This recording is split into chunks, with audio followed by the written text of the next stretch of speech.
यहाँ पर इतने लोग आए हुए हैं कि संभालना मुश्किल है कि वर्तमान सरकार इसे देखकर हिल सकती है। चलिए हम कुछ लोग हैं यहाँ पर, उनसे जानने का प्रयास करें। हम ये सवाल नई युवा पीढ़ी से पूछेंगे, नई युवा पीढ़ी से। अच्छा फिर क्या नाम है आपका? राहुल राहुल, कहाँ से? नगला बख्ती कुशमरा के बाद डिस्ट्रिक्ट मैनपुरी। अच्छा, यहाँ पर पैसे लेकर आए हो या समर्थन में आए हो? पैसा कौन देगा, अपना खुद पैसा खर्च करके आए हुए हैं। अच्छा, समर्थन में आए हो? मैं आपको बता देना चाहता हूँ आपके चैनल के माध्यम से, मैं राहुल सिंह, जिला महामंत्री आजाद समाज पार्टी काशीराम मैनपुरी। हमारे साथ जिला अध्यक्ष चौपी सागर जी है मैनपुरी से। सर बताइए क्या पूछना चाहते हैं? मैं ये पूछना चाह रहा हूँ, इधर आओ, इधर आओ, इधर आओ, इधर आओ, आप आओ, कोई भी आओ, आओ, इधर आओ। अरे इधर आओ, कुछ पूछना नहीं है, इधर आओ।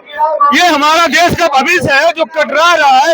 ये यहाँ पर आए पढ़ने लिखने की बजाय ये घूम रहे, या नेता खाने को दे देगा। ये भाई साहब को प्यार करते हैं, यहाँ आने वाला भविष्य है हमारा। आज पढ़ने वाले दिन का कोई कोई दिक्कत नहीं है। जो बाबा साहब को मानने वाले हैं, भाई एडवोकेट चंद्रशेखर आजाद जी को मानने वाले हैं, अगर पढ़ाई मारी भी जाए तो क्या उसमें दिक्कत आती है? क्या बात है, इधर जलवा है भाई साहब का।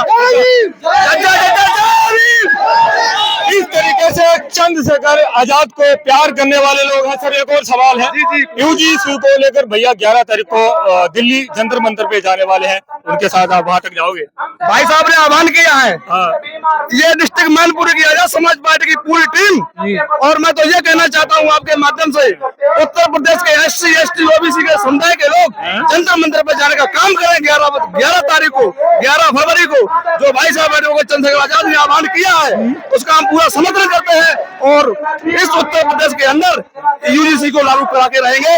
जय भीम, नमो बुद्धाय। अगर मैं एक और सवाल पूछना चाहूंगा देखिए, विषय ये है कि नगीना के एक अकेले यही सांसद है, ये एसपी पार्टी के, ठीक है, एक अकेले हैं। और जब ये बोलते हैं तो संसद, लोग बोलते हैं, ऐसा बोलते हैं कि संसद हिलता है। क्या ऐसा सच है?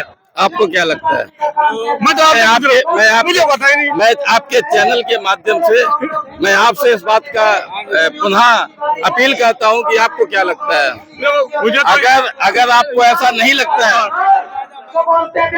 मुझे तो ऐसा लग रहा है कि उन्हें दबाया जाता है कि तुम मत बोलो। हाँ, दबाया जाता है। ऐसा लग रहा है कि अगर वो बोल देंगे तो कुछ पार्टियां हैं वो इनकी चड्डी गिली हो जाएगी। क्यों ऐसा क्यों है? मैं वही तो आपसे मुझसे बोलवा दिया आपने ये बात।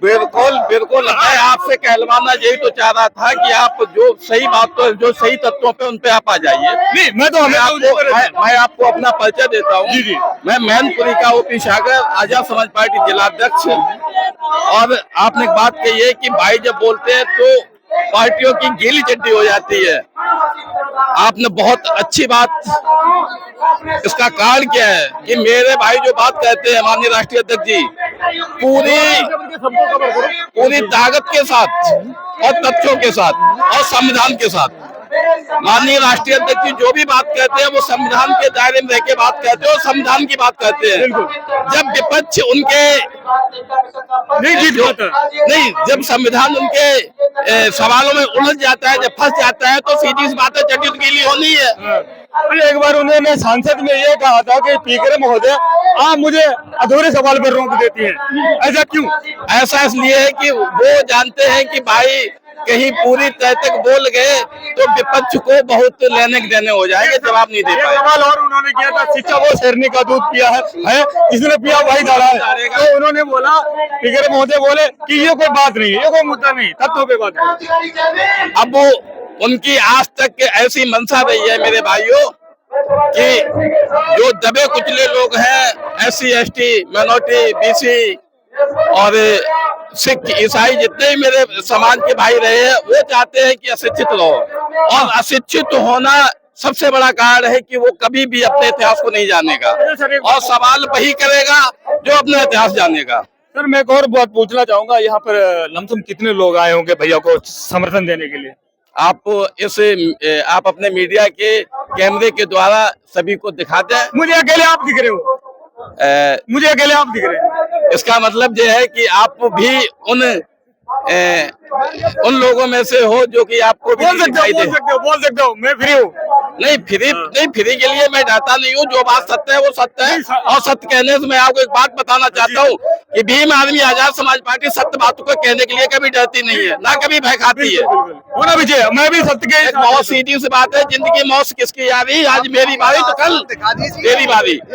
आप ये नीले आसमान को दिखा दे, जो नीले बात जो आए हैं अन्य दृष्टिकोण से आए हैं, इन्हें आप दिखा दो, और उसके बाद मीडिया चैनल के माध्यम से आप सभी को आगाह कर दो। नहीं, मुझे अकेले आप इसलिए लगे, मैंने आपसे पूछा, उसका जवाब दो। आप अकेले क्यों मुझे दिख रहे? क्योंकि मेरे कैमरे के सामने या मेरी माइक के सामने कोई आना नहीं चाहता, इसलिए मैं कह रहा हूँ आप अकेले दिखे। ऐसा क्यों? जब वो मैनपुरी से चल के मैं कन्नौज की धरती पे आ गया और मैं मैनपुरी का नेतृत्व करता हूँ जिले का, तो आप इस बात का अनुमान लगा सकते हैं कि जब मैनपुरी जिलाध्यक्ष आया है तो मैनपुरी जिलाध्यक्ष के साथ कितने सारे नीलेबाज आए होंगे। अच्छा, एक बात और है, कुछ लोग बोल रहे हैं कि नीले कबूतर, उन पर क्या कहना चाहोगे? उनके बारे में क्या टिप्पणी करना चाहोगे?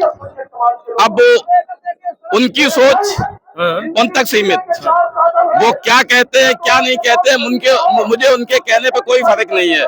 मुझे समाज के लिए क्या करना है, मुझे समाज के साथ क्या खड़ा रहना है, मुझे समाज का क्या जवाब देना है, मैं केवल इस पे काम करता हूँ। और रही बात उनके कबूतर की, वो जो कहते हैं नीले कबूतर है, वो बहुत बड़े अभी भूल में है। ये कहती वो शिक्षित है, वो बहुत बड़े भूल है कि जो नीले कबूतर नहीं है। माननीय राष्ट्रीय अध्यक्ष जी ने कहा ये नीले बात है, ये अगर थोपड़े पे पंजा मार देंगे तो निशान छोड़ जाएंगे। क्या बात है, बहुत बड़ी बात कह दी। तो भैया के समर्थन में ये सारे लोग आए हैं, इनको मैं बहुत बहुत धन्यवाद देना चाहूंगा। आप यहाँ पर क्या करने आए हो? साहब की रैली में। अरे थोड़ा जोर बोलो, खाना नहीं खा के आए हो? रैली में आए। रैली में आपके पास कुछ काम धंधा नहीं है क्या? हाँ, नहीं पढ़ाई करते हो? हाँ, तो क्यों आए यहाँ पर? रैली में चंद्रशेखर आजाद। क्यों आए? बेरोजगार घूम रहे, नेता लोग खाने को दे देंगे? नहीं, फिर पढ़ाई लिखाई करो, पहले पढ़ो लिखो, उसके बाद किसी नेता के पीछे पढ़ो। अभी तुम्हारी पढ़ने की उम्र है। निगेटिव सवाल